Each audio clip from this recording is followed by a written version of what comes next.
X-Files level conspiracy. Fox and Foster report the news and share their unconventional views. They cover it all. The mainstream news skips over lots of the facts about organized crime and sex trafficking, but Fox and Foster cover that. So sit back at home and enjoy the show. Fox and Foster are here, women in the know. They cover it all. Welcome back, everyone, to another webcast of Fox and Foster.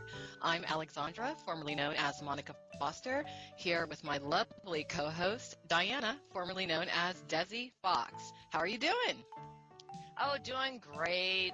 It's Memorial Weekend, so had the weekend off, a lot of family stuff going on. How you doing?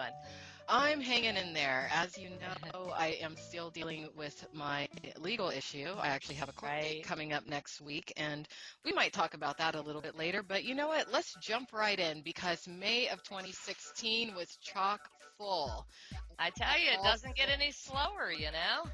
No, it doesn't. Actually, I feel like we're getting a lot more answers to many of the questions that we've been posing on our webcasts over the years. But let's go ahead and get started. Let's first start with the outrageous cost of being a model. Wasn't that interesting to finally see mainstream media go ahead and tell the truth about how the adult entertainment industry, well, actually, they were focused on mainstream entertainment, but it does parallel with what happens in adult entertainment as to how many young people get into entertainment, be it modeling, acting, singing, whatnot, with the anticipation of making money, but they end up in debt. Right. Well, and that's actually a whole series that CNN Money is doing, or has done recently, and I'm in the process of getting those all posted, but there's several articles that they've written about modeling, and they even talk about the scams of, recruiting girls into modeling and then moving them into porn instead of mainstream modeling. But the main thing that they all have in connection is debt bondage.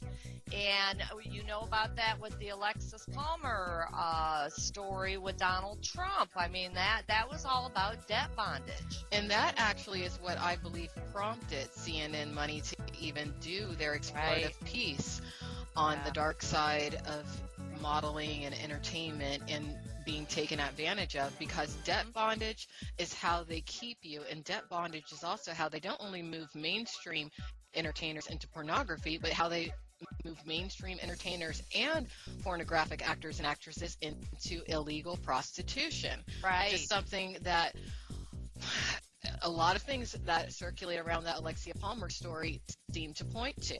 Yep. That Trump model management just may have been moving the girls into illegal prostitution rackets, because as we know through the Bill Cosby situation, the William Morris Agency had no problem accepting money from Bill Cosby after he basically sexually assaulted a woman who currently has taken him to court. Right. Well, and that's a lot of what happens with these girls is, sometimes it's not even overt prostitution. Right. The agency and, the agent and the actor or executive or whoever it is that wants a girl, they'll make the deal behind the scenes, and they'll trick the girl into thinking that she's going to hang out with some great, actor, star, celebrity who wants to pay attention to her and help mentor her, which is in the case of Cosby. And then what really happens is they get taken advantage of, and who's going to believe a little nobody girl, when this is somebody who is an echelon figure in the entertainment industry. Yes, and what you just outlined right there is basically the basis and the foundation of what sex trafficking is. Force, fraud, and coercion. And you just broke it down, Diana. Yeah. Yes, you did.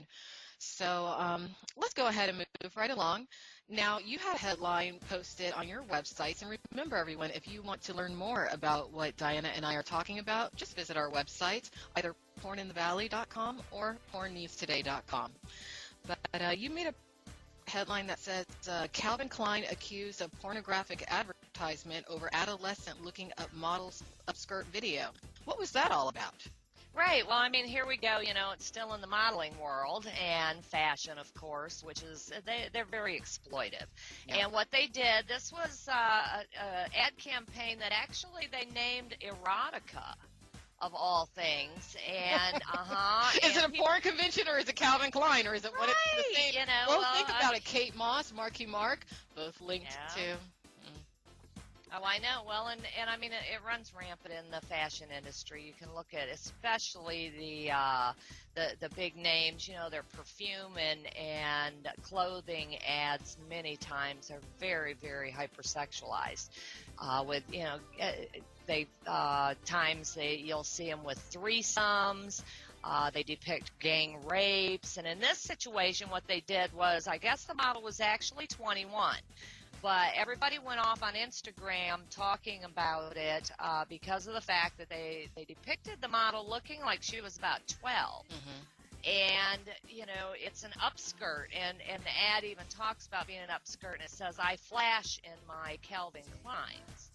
And, upskirting is a big deal in sexual harassment that's happening with girls everywhere. Yeah. That if you wear a dress and a man is standing next to you, he could be holding his cell phone.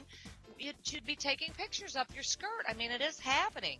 So this is something that, again, they're glorifying something that is, and especially when they're making it look like it's a minor. I mean, she looked quite young. So the fashion world, we really need to look at closely. There's a lot of sexual predators in this industry that are preying on the young people when they go there wanting to be models. It's just one more way to exploit. It sure is, and it's also the mainstream of both ephebophilia and pedophilia, which, again, we will get to a little bit later.